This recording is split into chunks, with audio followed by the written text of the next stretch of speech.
नमस्कार दोस्तों, नवरात्रि का पावन त्योहार प्रारंभ हो चुका है। दोस्तों, नवरात्रों का ये पावन त्योहार 9 दिनों तक मनाया जाता है। इन 9 दिनों में माँ दुर्गा के 9 अलग अलग स्वरूपों की पूजा की जाती है। नवरात्रि के पहले दिन माँ दुर्गा के शैलपुत्री स्वरूप की पूजा की जाती है। अपने दाहिने हाथ में त्रिशूल धारण किए, बाएं हाथ में कमल को शोभित किए, वृषभ पर सवार नव दुर्गाओं में प्रथम देवी शैलपुत्री हैं, जिन्हें सती के नाम से भी जाना जाता है। माता शैलपुत्री की कथा के अनुसार एक बार प्रजापति दक्ष ने एक बहुत बड़े यज्ञ का आयोजन किया। इस यज्ञ में उन्होंने सभी देवताओं को अपना अपना योग्य भाग प्राप्त करने के लिए आमंत्रित किया, परंतु उन्होंने भोलेनाथ को निमंत्रण नहीं भेजा। जब माता सती को यह ज्ञात हुआ कि उनके पिता एक अत्यंत विशाल यज्ञ का अनुष्ठान कर रहे हैं, तब उनका मन वहां जाने के लिए बेचैन हुआ। उन्होंने भोलेनाथ को अपने मन की सारी व्यथा बताई। भोलेनाथ बोले, देवी, प्रजापति दक्ष शायद हमसे किसी बात पर रुष्ट हैं, इसलिए उन्होंने सभी देवताओं को अपना अपना यज्ञ भार समर्पित किया है, परंतु उन्होंने हमें नहीं बुलाया, ना ही हमें कोई सूचना भेजी, इसलिए आपका वहां जाना उचित नहीं होगा। भोलेनाथ की यह बात सुनकर माता सती का मन शांत नहीं हुआ। पिता के द्वारा किए गए यज्ञ में सम्मिलित होने और अपनी माता और बहनों से मिलने की उनकी इच्छा और प्रबल होती जा रही थी। माता के आग्रह करने पर भोलेनाथ ने माता सती को वहां जाने की आज्ञा दे दी। पिता के घर जाकर माता सती ने देखा कि कोई भी उनसे प्रेम और आदर पूर्वक बात नहीं कर रहा। केवल उनकी माता ने उन्हें स्नेह से गले लगाया। बहनों की बातों में व्यंग और उपहास था। अपने परिजनों के इस व्यवहार से माता सती के मन को बहुत दुख पहुंचा। ये सब देखकर उनका हृदय शोक, ग्लानि और क्रोध से संतप्त हो उठा। वह सोचने लगी, भोलेनाथ की बात ना मानकर यहाँ आकर मैंने बहुत बड़ी गलती करी है। वह अपने पति के इस अपमान को सहन ना कर सकी और उन्होंने अपने उस स्वरूप को वहीं योगाग्नि से जलाकर भस्म कर दिया। इस दुखद घटना को सुनकर भोलेनाथ ने क्रोध में आकर अपने गणों को भेजकर दक्ष के उस यज्ञ का पूर्णतः विध्वंस करवा दिया। सती ने योगाग्नि द्वारा अपने शरीर को भस्म कर अगले जन्म में शैलराज हिमालय की पुत्री के रूप में जन्म लिया। माता शैलपुत्री का जन्म शिला यानी पर्वत से हुआ है, इसलिए इनकी पूजा अर्चना करने से जीवन में स्थिरता आती है। इनकी पूजा अर्चना से वैवाहिक जीवन सुखद हो जाता है और घर में सुख समृद्धि आती है। माता की पूजा अर्चना से मूलाधार चक्र जागृत हो जाते हैं, जिसके फलस्वरूप जीवन में स्फूर्ति और उत्साह का विकास होता है। साथ ही साथ माता शैलपुत्री की पूजा अर्चना से चंद्रमा से जुड़े सभी प्रकार के दोष दूर होते हैं और भक्त को सौभाग्य की प्राप्ति होती है। दोस्तों, नवरात्रि के प्रथम दिन माता शैलपुत्री की पूजा सफेद रंग के विशेष पुष्पों से करें। साथ ही साथ माता को सफेद मिठाई का प्रसाद चढ़ाएं और माता की तस्वीर के आगे कपूर अवश्य जलाएं। पूजा के बाद माँ शैलपुत्री को गाय का घी अर्पित करें, जिससे माता आरोग्य काया का आशीर्वाद देती हैं और व्यक्ति का मन एवं शरीर दोनों निरोगी रहते हैं। तो दोस्तों, यह थी नवरात्रि के प्रथम दिन पूजी जाने वाली माँ शैलपुत्री की पावन कथा। नवरात्रि के दूसरे दिन माता के दूसरे स्वरूप माँ ब्रह्मचारिणी की पूजा अर्चना की जाती है। ब्रह्म का अर्थ है तपस्या और चारिणी का अर्थ है आचरण करने वाली। इस अनुसार ब्रह्मचारिणी का अर्थ हुआ तप का आचरण करने वाली। माता ब्रह्मचारिणी ने भगवान शंकर को पति के रूप में प्राप्त करने के लिए घोर तपस्या करी थी। इस तपस्या के कारण माता को तपस्चारिणी, ब्रह्मचारिणी नामों से जाना गया। इनका उनका स्वरूप अत्यंत तेजमय और भव्य है। श्वेत वस्त्र पहने, दाहिने हाथ में जप की माला लिए और बाएं हाथ में कमंडल धारण करे हुए इनकी पूजा करने से साधक का मन स्वाधिष्ठान चक्र में स्थिर होता है। अपने पिता दक्ष प्रजापति द्वारा किए गए भोलेनाथ के अपमान से क्रोध में आकर योगाग्नि में भस्म होने के बाद माता सती ने पर्वतराज हिमालय के घर पुत्री के रूप में जन्म लिया। यहाँ उनका नाम पार्वती या शैलपुत्री रखा गया। जब पार्वती बड़ी हुई, ब्रह्मा जी के मानस पुत्र देवर्षि नारद ने उन्हें दर्शन दिए और उन्होंने पार्वती जी को बताया कि यदि वह तपस्या की राह पर चलें तो अपने पूर्व जन्म के पति भगवान भोलेनाथ को वो पति के रूप में प्राप्त कर सकती हैं।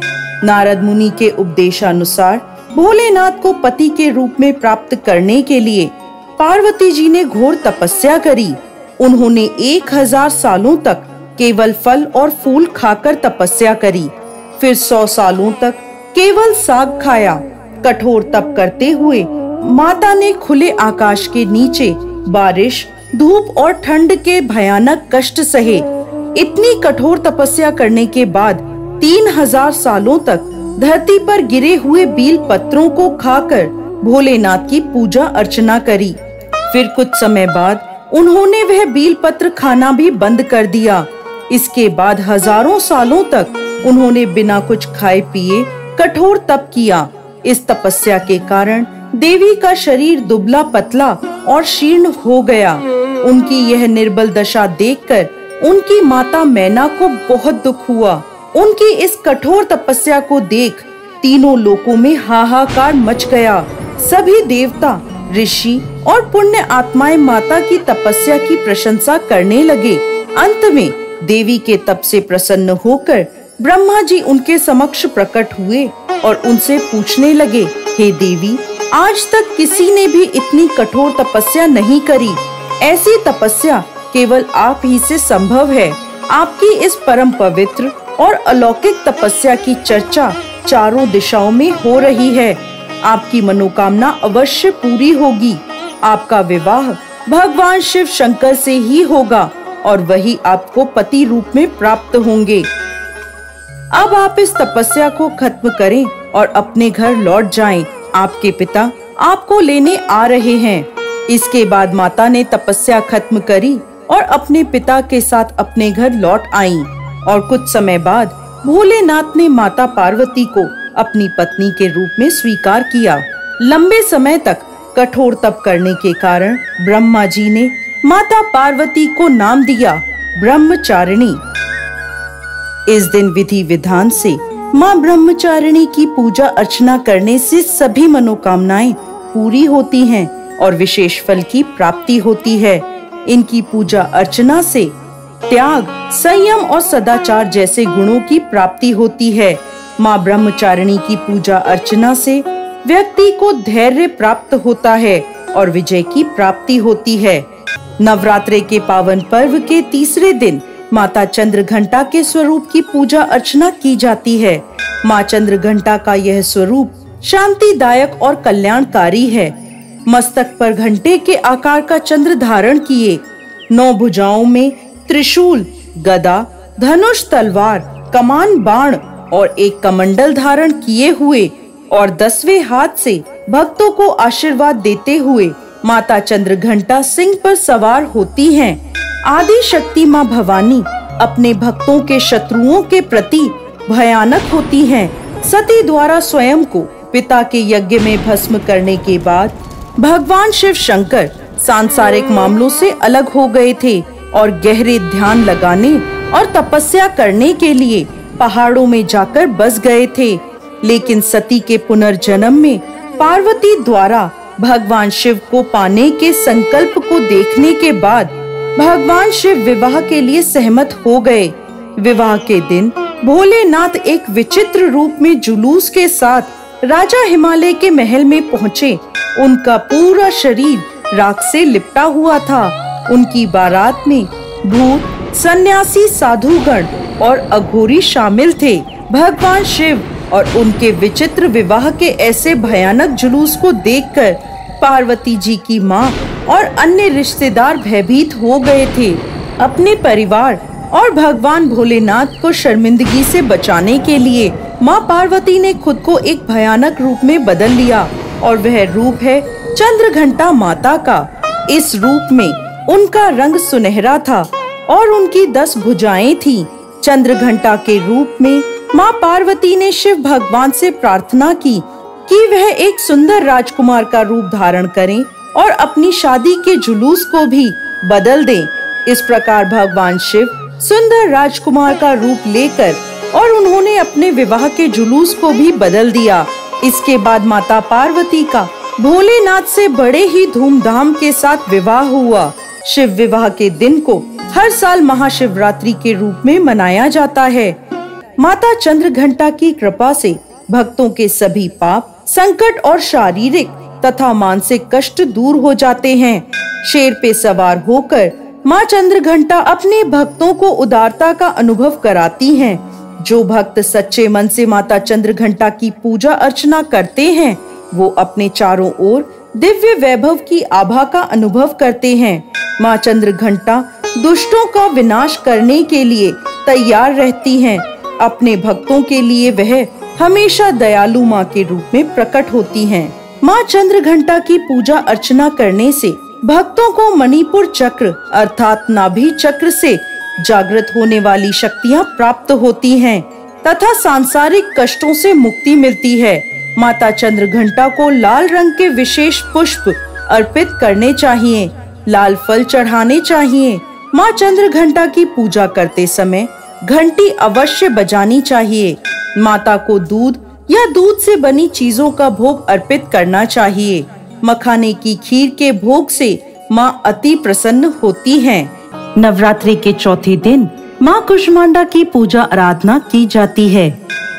माता कुष्मांडा की 8 भुजाएं हैं। माता के 7 हाथों में कमंडल, धनुष, बाण, कमल पुष्प, अमृत कलश, चक्र और गदा है।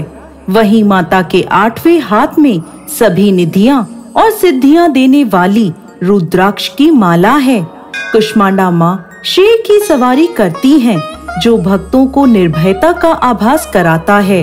माँ कुष्मांडा की पूजा करने से सभी प्रकार के सुखों की प्राप्ति होती है। कुष्मांडा का अर्थ है ऊर्जा का एक पवित्र गोला, एक ऐसा गोला जिसने ब्रह्मांड की रचना करी है। जी हाँ दोस्तों, ऐसा कहा जाता है कि जब सृष्टि का अस्तित्व नहीं था और चारों तरफ अंधेरा ही अंधेरा छाया था, तब एक छोटे से ऊर्जा के गोले ने जन्म लिया। वह ऊर्जा का गोला देखते ही देखते चारों ओर प्रकाशित होने लगा। फिर उस गोले ने एक नारी का रूप लिया। वह नारी आदि स्वरूपा, आदि शक्ति माँ कुष्मांडा हैं। इनका निवास स्थान सूर्य मंडल के भीतरी लोक में है, जहाँ निवास करने की क्षमता और किसी भी देवी देवता में नहीं है। यहाँ निवास करते हुए माता सभी प्राणियों को ऊर्जा प्रदान करती है। सृष्टि की रचना और इसके पालन के लिए माता कुष्मांडा ने सबसे पहले 3 प्राणियों की रचना करी। यह तीनों सर्वोच्च देवियां थीं। माता ने अपनी बाईं आंख से एक आतंककारी रूप बनाया, जिसका नाम महाकाली रखा। अपने माथे पर उपस्थित आंख से उन्होंने दूसरा रूप बनाया, जिसका नाम उन्होंने महालक्ष्मी रखा। इसके बाद माता ने अपनी दाहिनी आंख से तीसरा रूप बनाया, जो बहुत दयालु था, जिसका नाम उन्होंने महासरस्वती रखा। माता कुष्मांडा के तेज के द्वारा माँ काली के शरीर से एक नर और एक नारी ने जन्म लिया।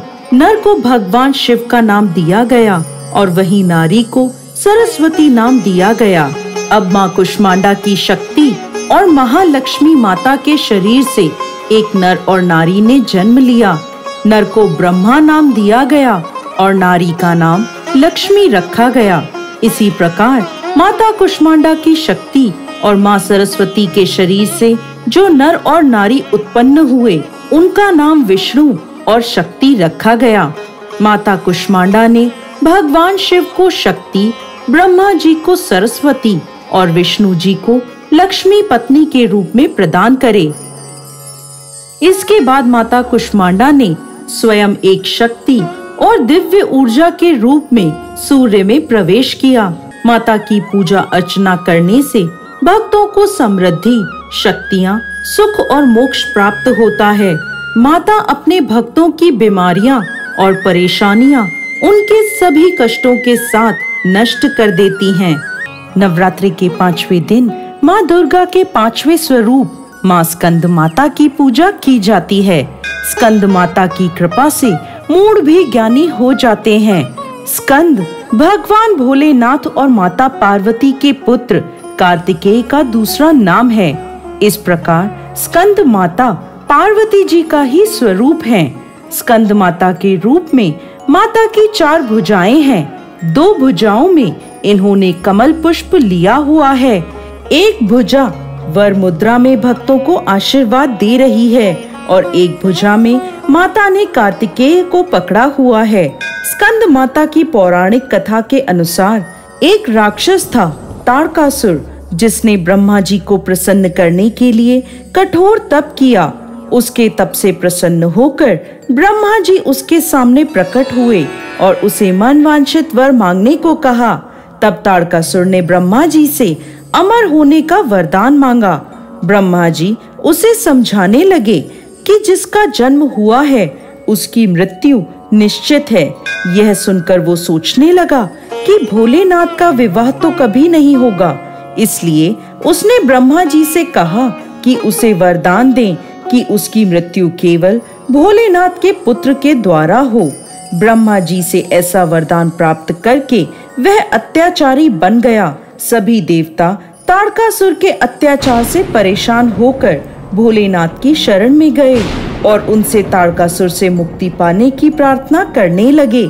सभी देवताओं की विनती सुन भोलेनाथ ने माता पार्वती से विवाह किया और कार्तिकेय के पिता बने। तब बड़े होकर कार्तिकेय ने तारकासुर का वध करा। नवरात्रि के 5वें दिन भगवान कार्तिकेय की माता स्कंद माता की पूजा की जाती है, जो भक्तों को ज्ञान, बुद्धि, चेतना और संतान प्राप्ति का वरदान देती हैं। स्कंद माता की पूजा मोक्ष का मार्ग सुलभ करती है। नवरात्रि के 6ठे दिन माँ दुर्गा के कात्यायनी स्वरूप की पूजा अर्चना की जाती है। माता के इस स्वरूप का सर्वाधिक पूजन किया जाता है। माँ कात्यायनी बुराई का नाश करती हैं।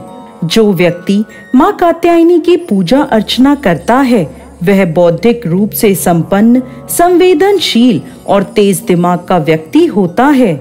माता कात्यायनी की 4 भुजाएं हैं, जिसमें एक भुजा में शत्रुओं का अंत करने वाली तलवार है तो दूसरी भुजा में पुष्प है, जो भक्तों के प्रति इनके स्नेह को दर्शाता है। माता की तीसरी भुजा अभय मुद्रा में है, जो भक्तों को भय मुक्ति प्रदान कर रही है। देवी की चौथी भुजा वर मुद्रा में है, जो उनके भक्तों को वरदान देती है। माता कात्यायनी की प्राचीन कथा के अनुसार देवी दुर्गा ने माँ कात्यायनी का यह रूप अपने भक्त कात्यायन के लिए धारण किया था। देवी भागवत पुराण में एक ऐसी कथा मिलती है कि प्राचीन समय में कत नामक एक महान ऋषि थे। उनके पुत्र का नाम कात्या था। इसी गोत्र में महर्षि कात्यायन उत्पन्न हुए, जो भगवती की बड़ी कठोर तपस्या कर रहे थे। ऋषि कात्यायन माँ आदि शक्ति के परम भक्त थे। इनकी इच्छा थी कि देवी उनके घर पुत्री के रूप में पधारें। इसके लिए ऋषि कात्यायन ने वर्षों तक कठोर तपस्या करी। ऋषि की इस कठोर तपस्या से प्रसन्न होकर देवी ने इनके घर पुत्री स्वरूप में प्रकट होना स्वीकार किया। कुछ समय बाद जब महिषासुर का अत्याचार पृथ्वी पर बढ़ने लगा, ब्रह्मा, विष्णु और महेश ने अपने तेज द्वारा एक देवी को उत्पन्न किया। ऐसा प्रमाणित है कि यह देवी कात्यायनी कहलाई, क्योंकि सर्वप्रथम इनकी पूजा महर्षि कात्यायन ने करी थी। 3 दिनों तक महर्षि कात्यायन द्वारा की गई इस पूजा को देवी ने स्वीकार किया और उनकी पुत्री के रूप में प्रकट हुई और कात्यायनी कहलाई। इसके बाद देवी ने ऋषि कात्यायन से विदा ली और महिषासुर को युद्ध में ललकार कर उसका अंत कर दिया। इसलिए इन्हें महिषासुर मर्दनी भी कहा जाता है। देवी कात्यायनी ब्रजभूमि की अधिष्ठात्री देवी के रूप में जानी जाती हैं। ब्रजभूमि की कन्याओं ने श्री कृष्ण भगवान को पति के रूप में पाने के लिए यमुना किनारे इनकी आराधना की थी। भगवान श्री कृष्ण ने स्वयं भी माँ कात्यायनी की पूजा करी थी। देवी कात्यायनी को लाल रंग अति प्रिय है, इसलिए माँ कात्यायनी की पूजा लाल रंग के पुष्पों से की जानी चाहिए। देवी कात्यायनी को शहद का भोग अवश्य लगाएं। माता की पूजा अर्चना करने से भक्तों को निरोगी काया प्राप्त होती है। माता का भक्त भय मुक्त जीवन जीता है। यदि कुंवारी कन्याएं माँ कात्यायनी की पूजा अर्चना करती हैं, तो उन्हें मन वांछित वर प्राप्त होता है। माँ कात्यायनी व्यक्ति को सुखद वैवाहिक जीवन का आशीर्वाद देती हैं। नवरात्रि के 7वें दिन आदि शक्ति माँ दुर्गा के काल रात्रि स्वरूप की पूजा की जाती है। पौराणिक कथाओं के अनुसार देवी के इस रूप की पूजा करने से दुष्टों का विनाश होता है। माँ के इस स्वरूप को वीरता और साहस का प्रतीक माना जाता है। दुष्टों का नाश करने के लिए आदि शक्ति ने यह रूप धारण किया था।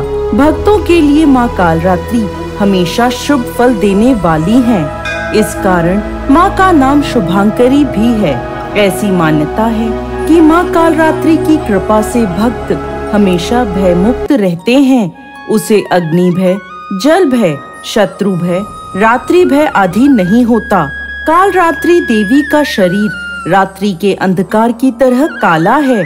गले में विद्युत की माला और बाल बिखरे हुए हैं। माँ के 4 हाथ हैं, जिनमें से एक हाथ में गंडासा और एक हाथ में वज्र है। इसके अलावा माँ का एक हाथ वर मुद्रा में है और दूसरा अभय मुद्रा में है। इनका वाहन गर्दभ है। जब दैत्य शुंभ निशुंभ और रक्त बीज ने तीनों लोकों में हाहाकार मचा रखा था, तब चिंतित होकर सभी देवता भोलेनाथ के पास गए और उनसे रक्षा की प्रार्थना करने लगे। भगवान शिव ने माता पार्वती से राक्षसों का वध कर अपने भक्तों की रक्षा करने को कहा। शिव जी की बात मानकर माता पार्वती ने दुर्गा का रूप धारण किया और शुंभ निशुंभ का वध कर दिया। जब माँ दुर्गा ने दैत्य रक्त बीज को मौत के घाट उतारा, तो उसके शरीर से निकले रक्त से लाखों रक्त बीज दैत्य उत्पन्न हो गए। ये देखकर माँ दुर्गा ने अपने तेज से कालरात्रि को उत्पन्न किया। इसके बाद जब माँ दुर्गा ने दैत्य रक्त बीज का वध किया, तब उसके शरीर से निकलने वाले रक्त को माँ कालरात्रि ने जमीन पर गिरने से पहले ही अपने मुख में भर लिया। इस तरह माँ दुर्गा ने रक्त बीज का भी वध कर दिया। माँ कालरात्रि की उपासना करने से ब्रह्मांड की सारी सिद्धियों के दरवाजे खुल जाते हैं और तमाम असुरीय शक्तियाँ उनके नाम के उच्चारण से ही भयभीत होकर दूर भागने लगती हैं। इसलिए दानव, दैत्य, राक्षस और भूत प्रेत उनके स्मरण से ही भाग जाते हैं। ये ग्रह बाधाओं को भी दूर करती हैं। इनकी कृपा से भक्त हर तरह के भय से मुक्त हो जाता है। नवरात्रि की अष्टमी के दिन माँ दुर्गा के 8वें स्वरूप आदि शक्ति महागौरी की पूजा की जाती है। देवी भागवत पुराण में बताया गया है कि भगवान भोलेनाथ के साथ उनकी अर्धांगिनी के रूप में महागौरी सदैव विराजमान रहती हैं। महागौरी का वर्ण गौर अर्थात सफेद है और इनके वस्त्र व आभूषण भी सफेद रंग के हैं। माँ का वाहन वृषभ अर्थात बैल है, जो भगवान शिव का भी वाहन है। माँ का दाहिना हाथ अभय मुद्रा में है और नीचे वाले हाथ में दुर्गा शक्ति का प्रतीक त्रिशूल है। महागौरी के ऊपर वाले हाथ में भोलेनाथ का प्रतीक डमरू है। डमरू धारण करने के कारण माँ को शिवा के नाम से भी जाना जाता है। माँ का नीचे वाला हाथ अपने भक्तों को अभय देता हुआ वर मुद्रा में है और माता शांत मुद्रा में दृष्टिगत हैं। पौराणिक कथा के अनुसार पर्वत राज हिमालय के घर जन्म लेने के बाद माँ पार्वती ने पति रूप में भोलेनाथ को प्राप्त करने के लिए कठोर तप करा। तपस्या करते समय माता हजारों वर्षों तक निराहार रही, जिसके कारण माता का शरीर काला पड़ गया। वहीं माता की कठोर तपस्या से प्रसन्न होकर भोलेनाथ ने माता पार्वती को पत्नी के स्वरूप में स्वीकार किया और माता के शरीर को गंगा के पवित्र जल से धोकर अत्यंत कांतिमय बना दिया। गंगा में स्नान करने से माता का स्वरूप गौर वर्ण हो गया, जिसके बाद माता पार्वती के इस स्वरूप को महागौरी कहा गया। आपको बता दें, माता पार्वती ही देवी भगवती का स्वरूप है। देवी भगवत पुराण के अनुसार महागौरी की पूजा मात्र से भक्तों के सभी पाप धुल जाते हैं और व्यक्ति अक्षय पुण्य का अधिकारी हो जाता है। जय महागौरी।